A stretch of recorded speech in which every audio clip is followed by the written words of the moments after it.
মাননীয় প্ৰধানমন্ত্ৰী নৰেন্দ্ৰ মোদী ডাঙৰীয়াৰ নেতৃত্বত বিকশিত ভাৰত সংকল্প যাত্ৰা চলি আছে।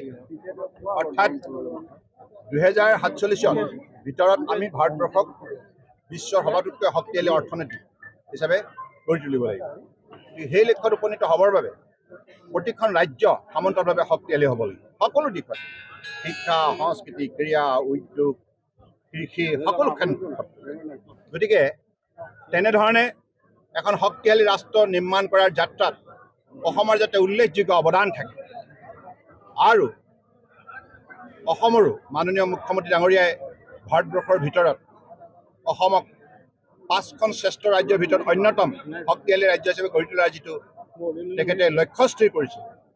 গতিকে সেই লক্ষ্যত উপনীত হ'বৰ বাবে আমি অসমৰ 14টা লোকসভা সমষ্টিৰ ৰাইজে সমান্তৰালভাৱে পৰিশ্ৰম কৰিব লাগিব। কাৰণ মাননীয় প্ৰধানমন্ত্ৰী নৰেন্দ্ৰ মোদী ডাঙৰীয়াই তেখেতে যোৱা 10 বছৰে এই কথা প্ৰমাণ কৰিলে যে তেখেতে ভাৰতবৰ্ষক সঠিকভাৱে নেতৃত্ব দিব পাৰে, সফলভাৱে দিব পাৰে, সততা আৰু নিষ্ঠাৰে দিব পাৰে।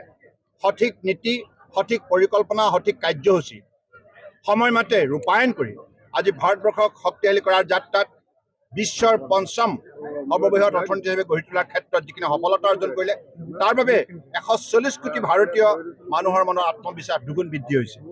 আৰু এই 10 বছৰতে তেখেতে অসমৰ বা গোটেই ভাৰতবৰ্ষৰ ৰাইজক সামাজিক ন্যায়, সামাজিক সুৰক্ষা আৰু অৰ্থনৈতিক উন্নয়ন আৰু মৰ্যাদা সহকাৰে জীয়াই থকাৰ এটা অধিকাৰ প্ৰদান কৰিছে।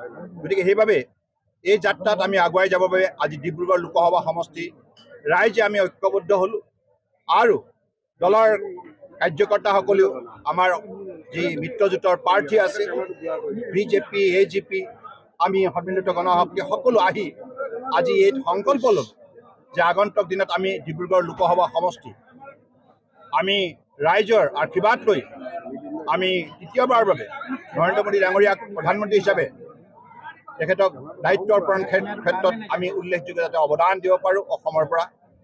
আৰু এই ক্ষেত্ৰত আপোনালোকে সকলোৱে দেখিছে আমাৰ জনপ্ৰিয় সাংসদ কেন্দ্ৰীয় মন্ত্ৰী ৰামেশ্বৰ তেলী ডাঙৰীয়াই যোৱা 10 বছৰে এই সমষ্টিটোত তেখেতে অত্যন্ত সততা নিষ্ঠাৰে কাম কৰিছে। তেখেতো সমষ্টি ৰাইজৰ বাবে দিনে নিশাই কষ্ট কৰিছে।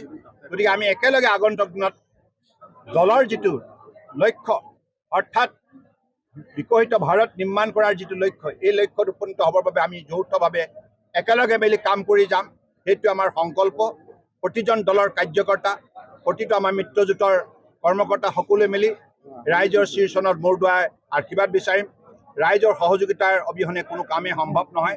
গতিকে আমাৰ দৃঢ় বিশ্বাস ৰাইজে যিহেতুকে যোৱা 10 বছৰে আমাক আশীৰ্বাদ দিছে, এই ডিব্ৰুগড় লোকসভা সমষ্টিত এইবাৰো নিশ্চিতভাৱে ৰাইজে আমাক আশীৰ্বাদ দিব আৰু বিকশিত অসম আৰু বিকশিত ভাৰতৰ বাবে নিশ্চিতভাৱে আমাক এই যাত্ৰাত সহযোগিতা কৰিব।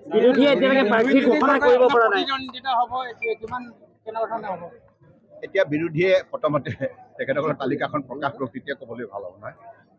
ৰামেশ্বৰ তেলী ডাঙৰীয়া কিবা তেলী ডাঙৰীয়া, আপুনি কৈছে যে সৰ্বাধিক ভোটত অসমৰ ভিতৰত বেছি ভোটত সৰ্বানন্দ সোণোৱালক জিকাব লাগে।